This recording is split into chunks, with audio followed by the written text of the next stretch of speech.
Bismillahirrahmanirrahim. Assalamualaikum warahmatullahi wabarakatuh.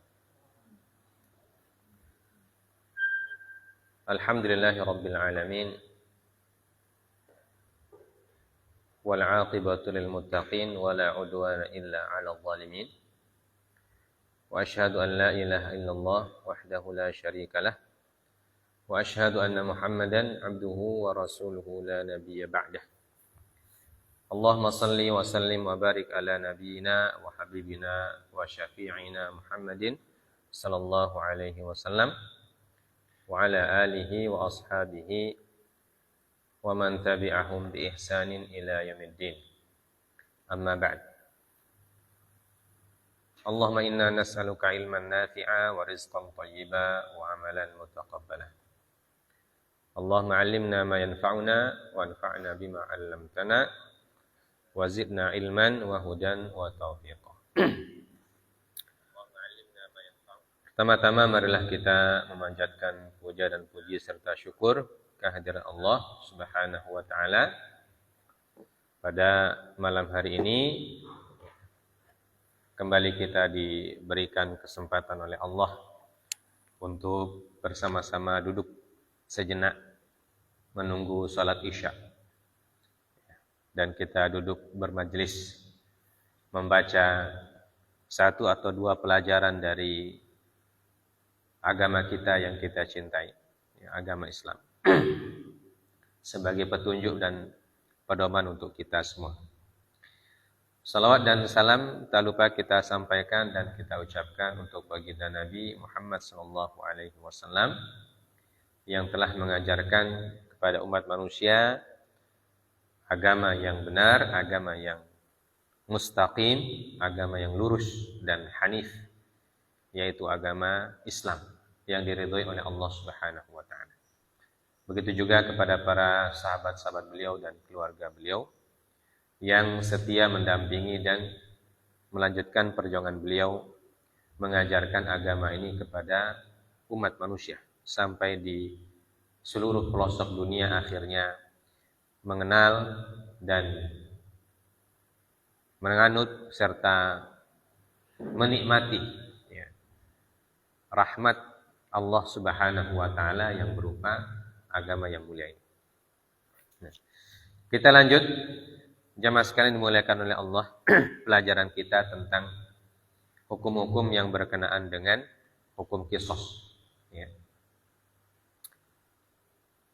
Kita sudah selesaikan qisas tentang atau qisas terhadap hilangnya nyawa. Nah, kalau kita kembali ke Quran surah Al-Maidah itu, ayat yang ke-45 itu qisas yang disebutkan dalam ayat tersebut bukan hanya hilangnya nyawa, tapi juga yang disebut oleh para ulama dengan dunal qisas. Au dunan nafsi, bukan dunal qisas, dunan nafsi. Qisas dunan nafs. Qisas yang berkenaan dengan sesuatu yang di bawah nyawa. Jadi kalau nyawa itu kan kehilangan yang paling tinggi. Nah, itu ada kehilangan yang lain di bawah nyawa. Nah, di sini disebutkan al-qisasu fi ma dunan nafsi. Al-qisas pada hal-hal yang di bawah an-nafs, di bawah nyawa. Kita baca dulu muqaddimah kitabnya. Penulis kitab Said Sabiq mengatakan rahimahullah, wa kama yathbutul qisasu fin nafsi fa innahu yathbutu kadzalika fi ma dunaha wa huwa naw'an al-atrafu wal juruh.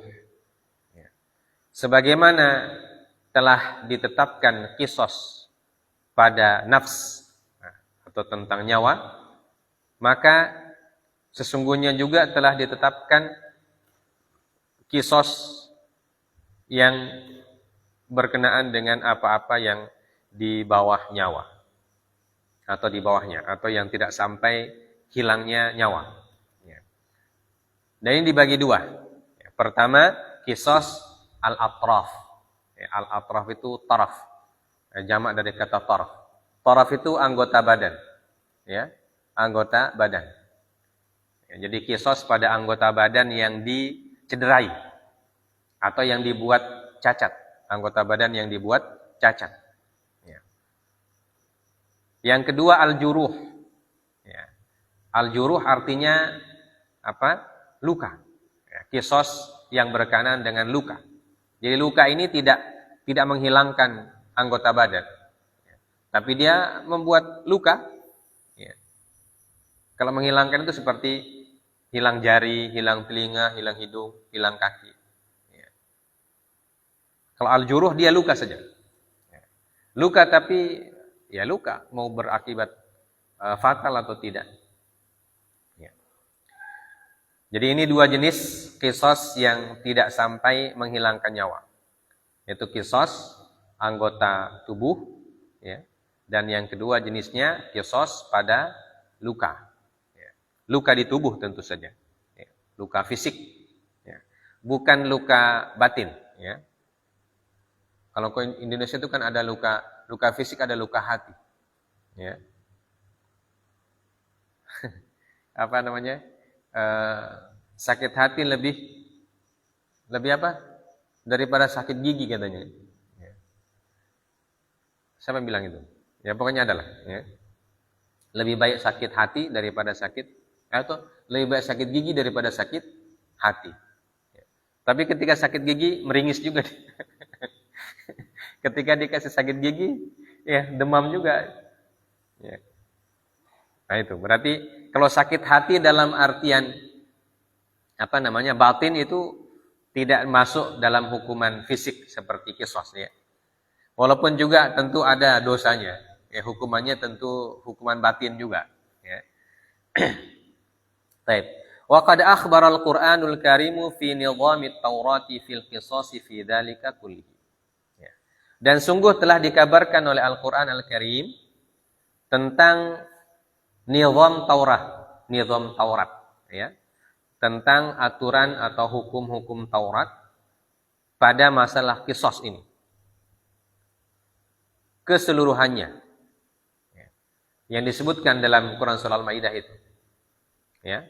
Wa katabna, Allah berfirman, a'udzubillahi minasyaitonir rajim, wa katabna 'alaihim fiha anna an-nafsa bin nafsi wal 'aina bil 'aini wal anfa bil anfi wal udhuna was sinna bis sinni wal anfa bil anfi wal udhuna bil udhuni was sinna bis sinni wal juruha qisas. Faman tasaddaqa bihi fahuwa kafaratul lah. Wa man lam yahkum bima anzalallah fa ulaika humul apa? Hah? Humul zalimun. Baik. Wa man lam yahkum bima anzalallah fa ulaika humul zalimun. Ya. Artinya dan sungguh telah kami tetapkan atas mereka, yaitu atas Bani Israel, atas pengikutnya Nabi Musa. Fiha, di dalamnya atau di dalam kitab Taurat, bahwasanya an-nafsu bin nafsi, nyawa dibalas nyawa, wal aina bil aini, mata dibalas mata, wal anfa bil anfi, hidung dibalas hidung, wal udhuna bil udhuni, telinga dibalas telinga, wasinna bis sinni, gigi dibalas gigi, wal juruha qisas, dan dalam luka itu ditetapkan hukum qisas. Faman tasaddaqa bihi fahuwa kafaratul lah. Maka barang siapa tasaddaqa, merelakan atau menyerahkannya, tasaddaqa bihi fahuwa kafaratul lah, artinya dia disebutkan di sini faman man amkana min nafsihi fahuwa kafaratul lah. Barang siapa yang menyerahkan diri untuk dikisos, fahuwa kafaratullah, maka itu adalah kafarat atau tebusan baginya. Wa man lam yahkum bima anzalallah fa ulaika humul zalimun. Barang siapa yang tidak berhukum dengan apa yang diturunkan oleh Allah Azza wa Jalla, maka mereka itu orang-orang yang zalim. Nah, ini Quran surah Al-Maidah ayat 45. Ini menceritakan tentang hukum Taurat. Tetapi sekaligus juga menetapkan. Karena Al-Maidah ini disebutkan oleh para ulama bahwa atau ayat ini dia turun termasuk ayat-ayat di akhir-akhir masa kenabian turunnya. Al-Maidah itu di akhir-akhir masa kenabian. Maka karena dia turun di akhir masa kenabian, ada ayat kisos yang lain dalam Quran surah Al-Baqarah. Walakum fil qisasi hayatun ya ulil albab. Dan itu kalau itu kisos dalam Al-Baqarah itu perintah. Ya ayyuhalladzina amanu kutiba alaikumul qisas. Ya, kemudian ayat selanjutnya walakum fil qisasi hayatun ya ulil albab. Itu perintah untuk Nabi Muhammad dan umatnya sallallahu alaihi wasallam. Akan tetapi dalam Quran surah Al-Maidah ini dia tidak bernada perintah, tetapi bernada kabar, mengabarkan apa yang terjadi pada zaman Nabi Musa alaihi salatu wassalam dan kaumnya. Akan tetapi karena para ulama, pengabaran di sini sekaligus juga sebagai penetapan Allah atas hukum qisas bagi umat Nabi Muhammad sallallahu alaihi wasallam. Ya. Maka di sini disebutkan hadzal hukmu wa in kana kutiba ala man qablana fahuwa syar'un lana. Ya. Li takririn Nabi sallallahu alaihi wasallam. Ya. Jadi hukum qisas yang ada dalam Quran surah Al-Maidah walaupun dia mengabarkan tentang syariat Allah pada zaman Nabi Musa, ya, tetapi menjadi syariat kita juga. Kenapa? Karena Rasulullah SAW melaksanakan hal yang sama dengan Nabi Musa itu. Ya. Dan Nabi melaksanakan qisas terhadap anggota tubuh sebelum turunnya surah Al-Maidah atau sebelum turunnya ayat ini. Jadi Nabi Muhammad SAW menerapkan hukum qisas terhadap a'dha, anggota tubuh dan terhadap luka. Itu pedoman yang beliau gunakan, kata para ulama kita, adalah Quran surah Al-Baqarah itu. Walakum fil qisasi hayatun ya ulil albab. Itu pedoman Nabi ketika pelaksanaannya. Kemudian nanti Al-Maidah ini turun sebagai kabar sekaligus penguatan, ya, terhadap apa yang telah dijalankan oleh baginda Nabi sallallahu alaihi wasallam. Nah, seperti yang nanti kita sebutkan hadisnya. Jaid. Nah, dilanjutkan dalam kitab ini ay annallaha kataba 'alal yahudi fit Taurah aw 'ala bani Israil fit Taurah anna an-nafsa tuqtalu bin nafsi idza qatalatha. Bahwasanya Allah Subhanahu wa taala menetapkan atas Bani Israel di dalam Taurah itu bahwasanya nyawa itu dibalas dengan nyawa. Ya. Wal aina tufqa'u bil ain. Dan ain itu atau mata itu dibalas mata. Tufqa itu artinya dia apa? Dicungkel atau di apa namanya? Kalau orang kasih buta orang maka matanya dia dicungkel juga. Ya.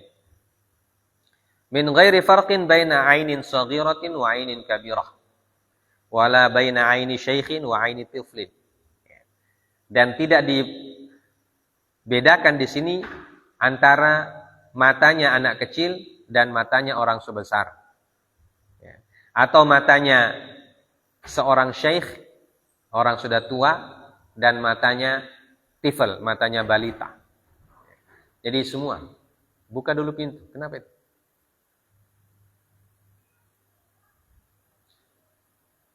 Nah,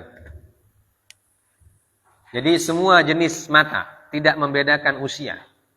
Mata siapapun yang dicederai, ya, maka orang yang mencederai mata orang lain itu matanya dikisos.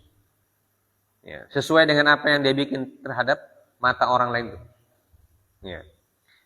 Wal anfu yujda'u bil anfi. Ya. Dan hidung dibalas dengan hidung. Dicederai hidungnya. Wal udhun tuqta' bil udhun. Dan telinga juga. Ya. Dipotong. Kalau dia memotong telinga orang lain. Wasinna tuqla'u bisin. Dan gigi juga dicabut kalau dia mencederai gigi orang lain. Walau kanat sinnu man yuqtassu minhu akbara min sinnil akhar. Wal juruhu yuqtassu fiha mata amkana dzalik. Walaupun gigi orang yang mau dikisos itu lebih besar daripada gigi orang yang jadi korban. Misalnya orang tua kasih patah giginya anak-anak, maka giginya dia dikasih patah juga, karena walaupun giginya dia lebih besar daripada giginya anak-anak, ya, jadi tidak dilihat besar dan kecilnya, pokoknya gigi dengan gigi. Intinya apapun yang disebut a'dha, atraf atau bagian tubuh yang dicederai, maka itu dibalas dengan yang semisal.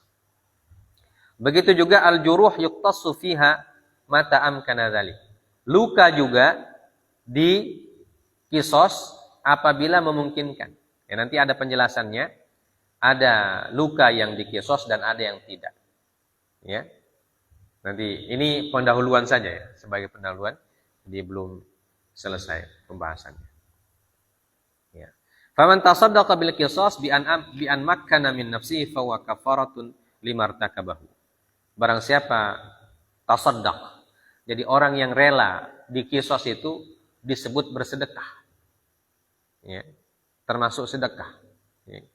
Orang yang melakukan perbuatan aniaya, kemudian dia mau dikisos. Nah, itu dianggap sedekah dalam agama. Ya, dianggap sedekah karena dia rela untuk dicederai, ya. Dan itu berat, ya. Kebanyakan orang tidak rela. Ya, masa saya juga mau dipotong telingain, mencederai telinga orang, dipotong juga telinga. Nah itu tidak ringan ya, untuk sampai ke tingkat rela atau siap di kisos itu butuh kekuatan mental yang besar. Makanya disebut barang siapa yang tasaddaq, artinya di sini dia rela untuk dibalas. Fahuwa kafaratullah, maka itu sebagai penghapus dosa-dosa yang dia lakukan. Makanya orang yang dikisos itu dosanya tentang perbuatan itu dihapus. Ya. Jadi dia sudah tidak ditanya lagi di hari akhirat tentang dosa itu, karena sudah dihapus. Ya. Jadi semua yang dikisos itu dosanya langsung terhapus. Dengan hukuman itu sudah dihapus. Karena tidak mungkin Allah hukum orang dua kali. Ya. Sudah dihukum di dunia dengan dikisos, dihukum lagi di akhirat, tidak mungkin. Jadi yang sudah diampuni di dunia itu sudah selesai urusannya. Nah, kalau tidak diampuni atau tidak dikisos di dunia, itu yang jadi masalah di akhirat. Ya. Tidak dikisos di dunia. Nah, itu masih bisa berperkara di hadapan Allah Subhanahu wa taala, dan perkara di hadapan Allah lebih berat, ya, risikonya. Ya. Risikonya lebih berat. Baik. Jamaah sekalian dimuliakan oleh Allah. Nah, itu tadi yang disebutkan bahwa ini adalah syariat man qablana. Syariat yang diturunkan juga kepada umat sebelum kita. Karena ini berkenaan dengan Nabi Musa dan pengikutnya. Ya, akan tetapi syariat ini dilaksanakan juga oleh Nabi sallallahu alaihi wasallam berdasarkan ayat Al-Baqarah tadi. Walakum fil qisasi hayatun ya ulil albab. Dan dalam prakteknya ada sebuah hadis yang diriwayatkan oleh Imam Al-Bukhari dari Anas bin Malik radhiyallahu taala anhu, bahwa Bukhari Muslim ya, muttafaqun alaih. Anas radhiyallahu taala anhu, sahabat Nabi, Anas bin Malik maksudnya, menceritakan bahwa bibinya namanya Ar-Rubayyi' bintu An-Nadhir. Ya, jadi ini adiknya abahnya Anas. Anas itu kan abahnya namanya Malik bin An-Nadhir. Kemudian Malik bin An-Nadhir itu punya beberapa orang saudara. Di antara saudaranya adalah yang perempuan namanya Rubayyi' bintu An-Nadhir. Ada juga saudaranya yang lain namanya Anas juga, Anas bin An-Nadhir.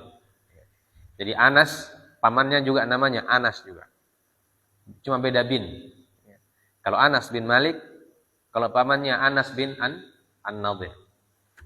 Nah, Ar-Rubayyi' ini pernah suatu saat disebutkan oleh Anas bin Malik, kassarat thaniyata jariyatin. Beliau mematahkan gigi seorang anak perempuan, jariyah. Ya. Jadi ketika sahabat Ar-Rubayyi' bintu Nadir, karena masuk Islam, bibinya Anas. Jadi dia seorang sahabiyah, seorang sahabat Nabi yang perempuan. Saudaranya Anas bin An-Nadir. Ketika dia patahkan giginya, dan disebutkan oleh para ulama bahwa peristiwa itu terjadi sebelum turunnya ayat Al-Maidah 45 itu. Ya. Karena nanti ada peristiwa di mana Anas bin An-Nadir ini pergi kepada Rasulullah SAW. Jadi ketika Ar-Rubayyi' bintu Nadir radhiyallahu taala anha mematahkan gigi anak perempuan itu, kaumnya tidak terima, kaumnya anak perempuan itu, atau keluarga anak perempuan itu tidak terima dia, menuntut mereka, menuntut mereka kepada Rasulullah SAW supaya giginya Rubayyi' juga dipatahkan, dikisos. Ya. Maka keluarga Ar-Rubayyi', karena ketika itu belum ada penjelasan tentang An-Nafsu dan seterusnya, Quran Al-Maidah itu, keluarga Ar-Rubayyi' termasuk Anas bin An-Nadir, dan Anas bin An-Nadir ini salah seorang tokoh dari Banu Najjar, dari suku Khazraj. Dan Banu An-Najjar ini seperti yang kita sudah sebutkan dulu sirah, Bani An-Najjar adalah termasuk keluarga Nabi sallallahu alaihi wasallam dari pihak nenek. Ya. Karena siapa? Atau bahasa kita buyut. Kakeknya Nabi sallallahu alaihi wasallam, Abdul Muttalib, itu kan anaknya Hashim. Ya. Dan Hashim itu istrinya namanya siapa? Salma binti Amr. Ya. Jadi Hashim, buyut Nabi, punya istri namanya Salma bintu Amr. Dan Salma bintu Amr ini dari Bani Najjar. Ya. Dari Bani An-Najjar. Ya. Jadi Anas bin Malik dan Nabi sallallahu alaihi wasallam itu punya atau nasab mereka itu ketemu, tapi dari pihak ibu. Ya. Tidak dari pihak bapak, tapi dari pihak ibu. Nah, kemudian ibu beliau Aminah juga dari Bani An-Najjar. Ya. Jadi Rasulullah SAW Abdullah, ayahnya Nabi SAW, menikah juga dari Bani An-Najjar, dari keluarga neneknya. Ya. Yaitu, jadi Anas bin Malik itu bertemu nasabnya dengan Nabi dari pihak perempuan, dari pihak nenek dan pihak ibu. Nah, ini kita kembali, Ar-Rubaiyah ini kemudian atau Bani Najjar kemudian meminta kepada Rasulullah sallallahu alaihi wasallam supaya Ar-Rubaiyah ini ganti hukumannya dengan Al-Arsh. Ya. Al-Arsyu pakai hamzah, arsyu, bukan arsh pakai ain. Ya, tapi arsyu pakai hamzah. Arsyu pakai hamzah itu adalah uang tebusan. Ya. Uang tebusan atau yang biasa diberikan oleh seorang pedagang kepada pembeli ketika jualannya kelihatan dia punya aib, ya, kelihatan cacat. Ya. Jadi kalau pembeli membeli sesuatu, ternyata nanti ada perjanjian kalau ada cacat diganti atau cacat dibayar. Ya. Maka kemudian ternyata ada cacatnya itu maka diberikan arsh, yaitu namanya pengganti atau tebusan lah bahasa kita. Tebusan dari barang yang ada aibnya itu. Nah, Bani Najjar atau kaumnya Anas bin Malik radhiyallahu taala anhu meminta kepada Rasulullah sallallahu alaihi wasallam supaya Ar-Rubaiyah radhiyallahu taala anha tidak dipatahkan giginya. Cuma dihukum dengan tebusan saja. Tapi kemudian kaumnya wanita tadi yang dipatahkan giginya itu pertamanya tidak terima. Ya, tidak terima. Makanya Rasulullah mengatakan, ya, faja'a akhuha Anas bin Nadir faqala ya Rasulullah atukassiru thaniyat Rubaiyah walladzi ba'atsaka bil haqqi la tukassiru thaniyataha. Faqala Nabi sallallahu alaihi wasallam ya Anas, kitabullah al-qisas. Ya. Maka Anas melaporkan itu kepada Nabi dan setelah mereka diadili, Anas mengatakan, ya Rasulullah, ya, apakah engkau akan mematahkan giginya Rubaiyah? Saya punya saudara. Dia punya saudara. Nah. Demi Allah, semoga engkau tidak mematahkannya ya Rasul. Jadi Anas bin Malik itu bermohon kepada Rasul Shallallahu Alaihi Wasallam dan dia yakin kepada Allah bahwa Allah akan menurunkan hukum. Karena ketika itu belum ada hukum tentang ini, ya, belum ada hukum tentang ini. Masih dalam proses turunnya ayat Al-Quran dan itu terjadi kata para ulama sejarah sebelum perang Uhud. Ya, sebelum perang Uhud. Perang Uhud terjadi tahun keberapa? Belum sampai sana sejarah kita ya. Perang Uhud terjadi pada, disebutkan oleh para ulama, tanggal 7 Syawal, tahun ketiga Hijriah. Ya. Jadi perang Uhud, mulainya itu, mulai peristiwanya, itu tanggal 3 Syawal, tahun ketiga Hijriah. Jadi peristiwa ini, peristiwa patah gigi ini sebelum itu perang Uhud. Ya. Kenapa dikatakan sebelum perang Uhud? Karena Anas bin Nadir salah seorang korban dalam perang Uhud. Ya, jadi beliau wafat di perang Uhud.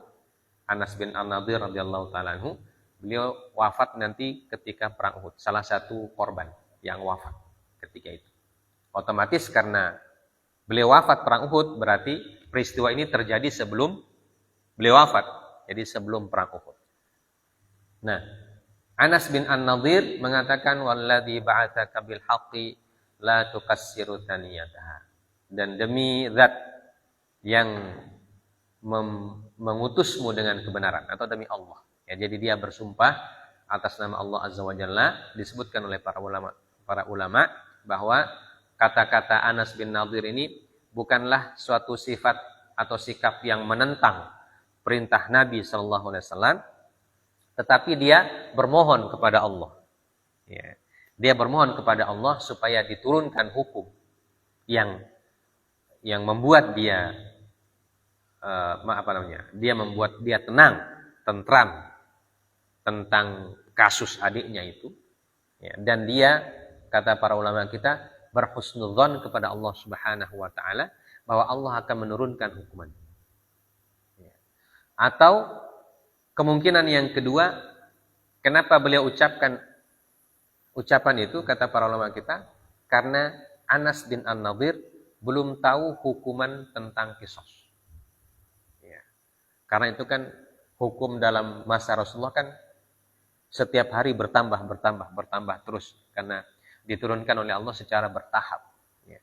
Jadi kalau belum turun ayatnya, kaum muslimin belum tahu apa hukumnya. Ya.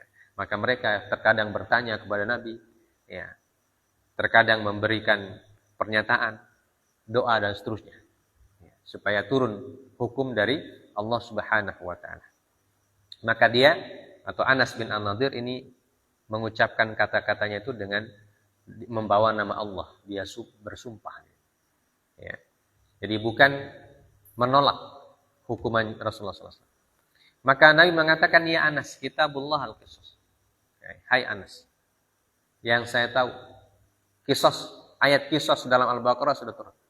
Beliau mengatakan kitabullah al-qisas. Allah sudah menentukan itu qisas. Ya.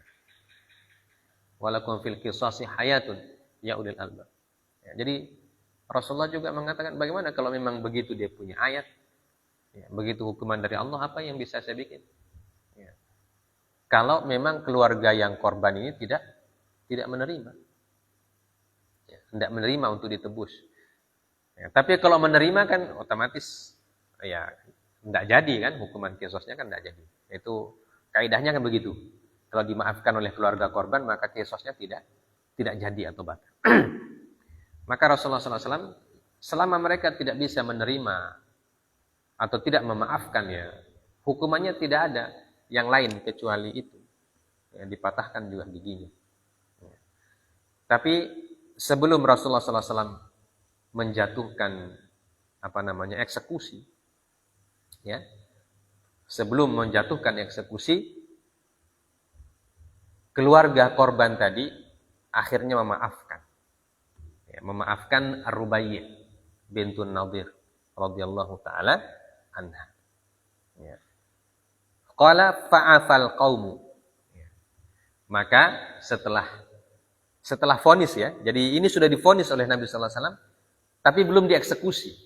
Ya, karena Nabi mengatakan kitabullah al-qisas, berarti beliau sudah vonis. Tapi eksekusinya belum. Nah, sebelum eksekusi ternyata keluarga korban itu berubah pikiran. Ya. Mereka berubah pikiran dan mau memaafkan Ar-Rubaiyah dan menerima itu tebusan. Jadi Ar-Rubaiyah tidak jadi dipatahkan giginya oleh Rasulullah SAW. Ya. Bukan karena Nabi yang merubah hukumnya, bukan. Tapi karena keluarga korban itu memaafkan. Ya. Dan kalau sudah memaafkan, selesai urusan. Ya. Karena kaidah dasarnya gitu, kalau qisas dimaafkan oleh keluarga korban berarti sudah selesai. Ya, dimaafkannya itu dengan bisa dimaafkan begitu saja, bisa juga diganti dengan dengan tebusan. Dan mereka di sini menerima tebusan dan membiarkan atau tidak mematahkan giginya Ar-Rubaiyah. Ya. Maka Rasulullah SAW mengatakan, inna min ibadillah man law aqsama 'ala Allahi la abarrah. Ya. Sesungguhnya ada di antara hamba-hamba Allah Azza wa Jalla, apabila mereka bersumpah atas nama Allah, Allah mewujudkan sumpahnya itu. Atau merealisasikan apa yang diinginkan. Ya, di sini kan sumpahnya Anas, demi Allah ya Rasulullah, engkau tidak akan mematahkan giginya. Ya. Jadi dia berhusnudzon kepada Allah Subhanahu wa taala bahwa Allah akan memaafkan dia punya saudari. Ya. Jadi maka Rasulullah SAW mengatakan, inna min ibadillahi man lau aqsama billah la abar.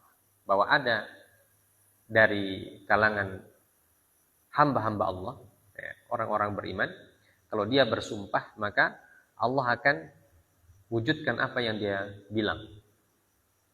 Ya. Dan ayat ini, dan hadis ini disebutkan oleh para ulama, salah satu faidahnya selain faidah tentang hukum, faidahnya adalah tentang kedudukan Anas bin An-Nadir, ya, atau keutamaan beliau. Salah satu keutamaannya Anas bin An-Nadir adalah sumpahnya dikabulkan oleh Allah Azza wa Jalla. Disumpahnya dikabulkan, istimewaannya. Jadi kalau dia bersumpah, maka sumpahnya akan dikabulkan oleh Allah Azza wa Jalla. Ya, makanya syariat kita bersumpah itu tidak boleh main-main. Ya, bersumpah itu tidak boleh main-main. Ya, sumpah itu ada hukumnya, ada ketentuannya. Tidak boleh sembarang bersumpah. Ya.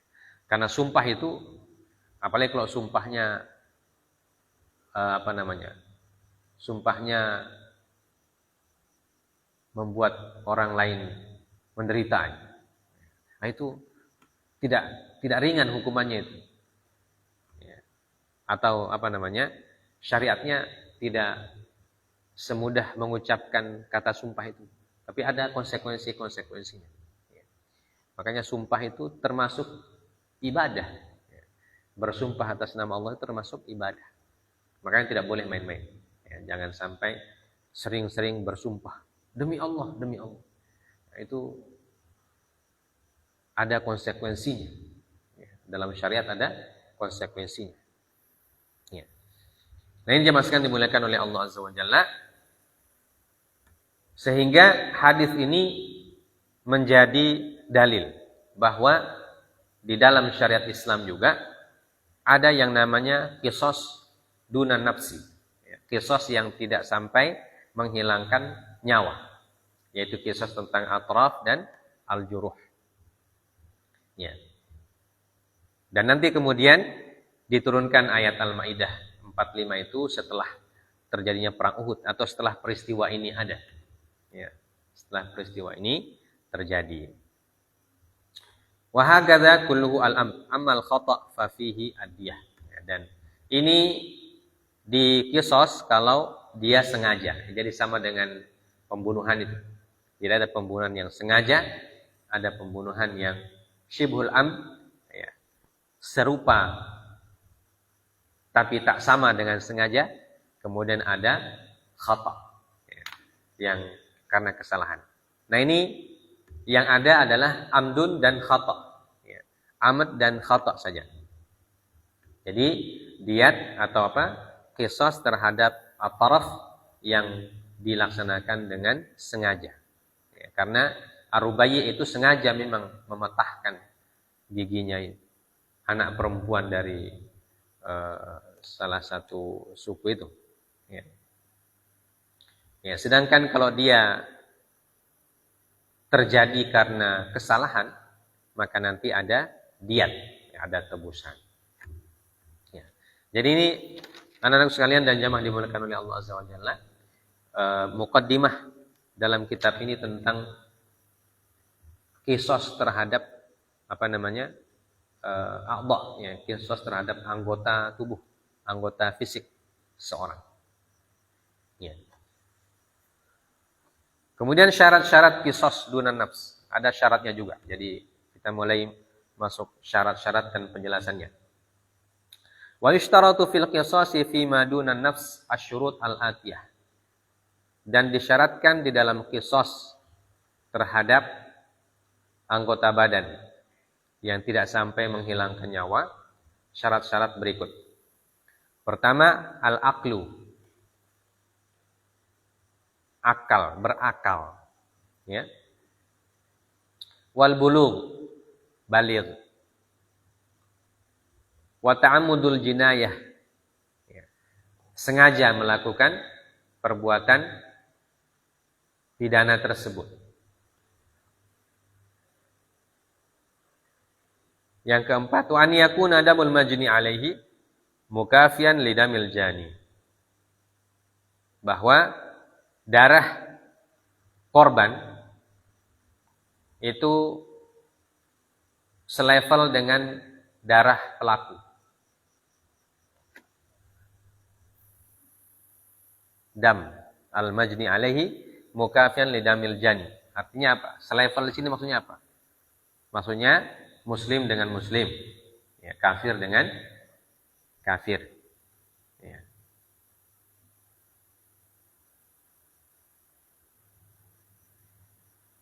Wa inna ma yu'athiru fit takafu al-ubudiyah wal kufr.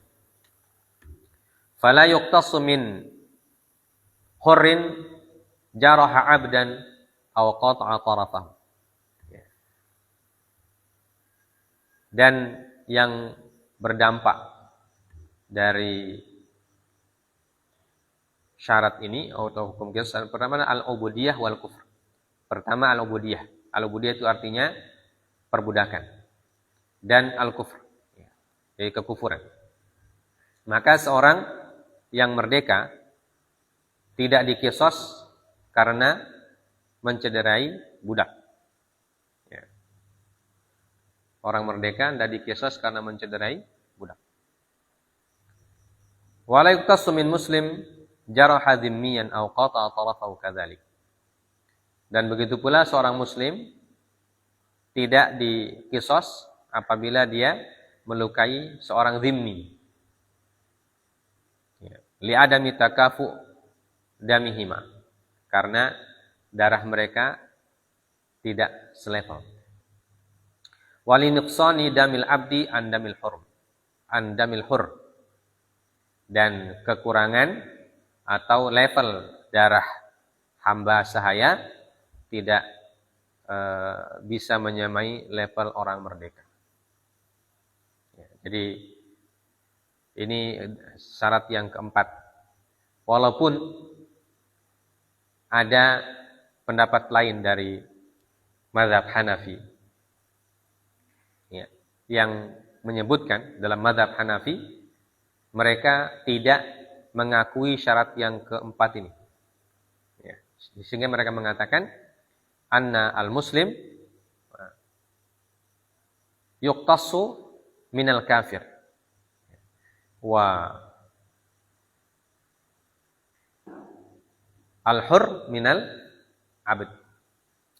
Jadi dalam mazhab Abu Hanifah, kalau seorang muslim mencederai seorang dhimmi, nah itu muslim tersebut juga dikisos juga. Ya, karena beliau tidak mencantumkan syarat yang keempat. Ya, karena syarat-syarat ini ditetapkan atau dirumuskan oleh para ulama. Ya, berdasarkan hadis-hadis yang ada, ya kan? Wa qalu aidan la qisasa baina ar-rajuli wal mar'ah fi ma duna nafs. Ya. Dan mereka juga mengatakan bahwa tidak dikisos antara laki-laki dan perempuan bila tidak sampai menghilangkan nyawa. Ya. Jadi ini syarat-syarat qisas di dalam masalah luka dan mencederai anggota tubuh. Jadi syaratnya pertama berakal, artinya orang yang melakukan itu berakal. Ya. Jadi kalau yang melakukan itu orang gila, maka tidak bisa dikisos. Ya. Karena orang gila tidak bisa dihukum. Ya. Tidak bisa dihukum karena dia akalnya tidak normal. Ya. Yang penting gila betul. Ya. Karena ada orang gila tiba-tiba gila. Ya. Ya, begitu dia melakukan tindakan kriminal, pura-pura gila dia. Begitu ditangkap, pura-pura tidak berjawab. Ya. Ditangkap pihak berwajib, pura-pura dia bingung. Ya. Pura-pura bingung, ditanya ke utara, dia jawab ke selatan.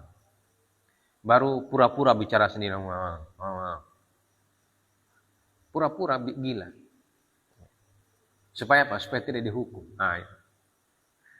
Tapi sekarang kan banyak cara untuk mengetes orang itu gila atau tidak. Ya. Ada tes kejiwaan. Ya. Ada orang yang dites kejiwaan, itu dokter-dokter ahli jiwa tahu ini orang gila betul atau tidak, ini dia tahu. Ya. Jadi ada orang pura-pura gila, ada orang tahu itu. Ada cara mengetesnya, mengujinya. Ya, jadi tidak bisa juga sembarang pura-pura orang. Ya. Ya, jadi kalau pura-pura gila itu tetap dihukum. Tapi kalau gila betulan memang tidak bisa dihukum. Ya. Dalam syariat pun tidak boleh dihukum. Ya, karena tidak ada hukuman atas orang gila. Kemudian yang kedua, dia harus baligh. Ya. Harus balik, pelakunya harus balik. Jadi kalau anak-anak dengan anak-anak berarti tidak bisa dikisos. Ya. Bayar denda saja. Kemudian yang ketiga itu dilakukan dengan sengaja. Karena kalau tidak sengaja, berarti nanti dibayarkan diat. Tidak dikisos. Tidak dipatahkan giginya, tapi dia bayar diat. Nah kalau kisah kita yang tadi itu memang sengaja dia. Ya, sengaja dikasih patah DP gigi. Ya mungkin bertengkar atau bagaimana. Ya. Tidak disebutkan apa sebabnya. Tentu ada sebabnya. Ya. Tapi tidak disebutkan dalam hadis ada sebabnya. Yang disebutkan dia kasih patah orang DP gigi. Nah itu sengaja dia. Maka itu divonis bersalah oleh Nabi SAW, divonis bersalah. Walaupun yang melakukan itu tantenya Anas. Ya. Tantenya Anas. Masih ada hubungan keluarga dengan Nabi dari pihak ibu. Ya. Tapi karena hukum, kata Nabi SAW, Allah sudah bikin hukum kisos, mau bilang apa lagi?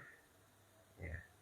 Alhamdulillahnya, keluarga korban itu ikhlas memaafkan. Jadi dia tidak jadi dieksekusi walaupun sudah divonis bersalah. Tidak jadi dieksekusi karena diberikan maaf. Ya. Maka disebutkan oleh para ulama bahwa maafnya keluarga korban itu hasil dari doanya Anas bin An-Nadir. Ya. Di dalam sumpahnya itu disebutkan oleh para ulama di antara tujuannya Anas bin An-Nadir bersumpah itu supaya Allah memberikan hidayah atau petunjuk kepada keluarga korban dan melembutkan hati mereka. Ya. Melembutkan hati mereka supaya mereka memberikan maaf. Ya. Karena kalau sudah sampai di tangan Nabi, di meja Nabi, itu sudah tidak bisa merubah hukum. Ya. Jadi Anas bin Nadir sudah tidak bisa merubah hukum dia. Dia tinggal berdoa saja kepada Allah. Ya. Yang dia doakan, keluarga korban itu yang dia doakan. Ya bukan mendoakan DP saudara tadi. Yang dia doakan keluarga korban itu supaya hati mereka dilembutkan oleh Allah Azza wa Jalla sehingga mereka memberikan maaf. Ya, itu yang bisa dia lakukan. Ya, karena secara vonis sudah tidak bisa berubah, apalagi yang vonis sudah Nabi. Ya, jadi dia sudah cara terakhirnya tinggal itu. Jadi dia berdoa kepada Allah. Ya. Dengan sumpahnya itu dia berdoa supaya Allah melembutkan hati keluarga korban itu agar memaafkan saudaranya. Dan Allah menerima doanya. Ya. Makanya Nabi mengatakan Anas bin Nadir termasuk orang yang sumpahnya itu didengar oleh Allah Azza wa Jalla. Ya. Jadi karena Allah yang merubah hati. Jadi Allah tidak merubah hukumannya, tapi merubah hati orang itu. Sehingga hati orang itu jadi lembut, jadi rela, ikhlas memaafkan Ar-Rubaiyah radhiyallahu taala, sehingga beliau bebas dari hukuman patah gigi, hukuman kisos.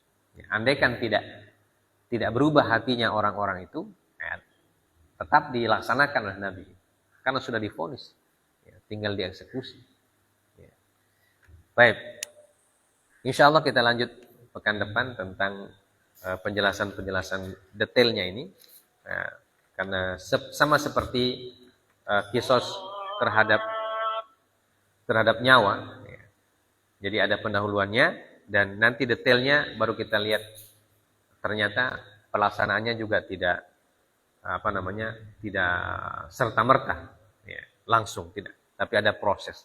Nah nanti detailnya itu ada prosesnya seperti apa insyaallah kita baca. Subhanakallah bihamdik asyhadu an la ilaha illa anta astaghfiruka wa atubu ilaik. Wa sallallahu ala nabiyyina Muhammad wa ala alihi wa sahbihi wasallam.